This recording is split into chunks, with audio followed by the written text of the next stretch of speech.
चलो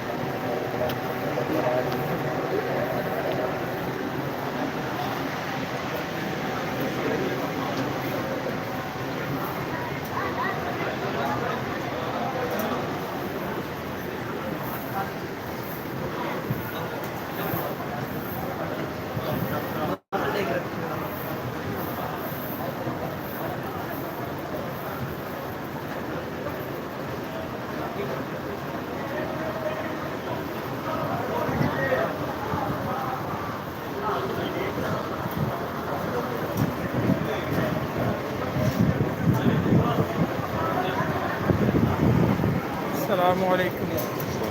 कैसे है जी? सारा खरीद ठीक है। आपकी की तबीयत कैसी है? अभी वेंटिलेटर पे ही है। फयाज भी इस्लाम कह रहा था अभी आना था, इकट्ठे हसनैन ने भी आना था, तो आपकी खास दुआ करिए। आपकी दुआ होना ठीक है ना ठीक है, बेटा ठीक है अल्हम्दुलिल्लाह। चलें जी, अल्लाह ताला दोनों को सेहत वाली तंदुरुस्ती वाली आपकी दुआ बहुत शुक्रिया इंशाल्लाह। बहुत।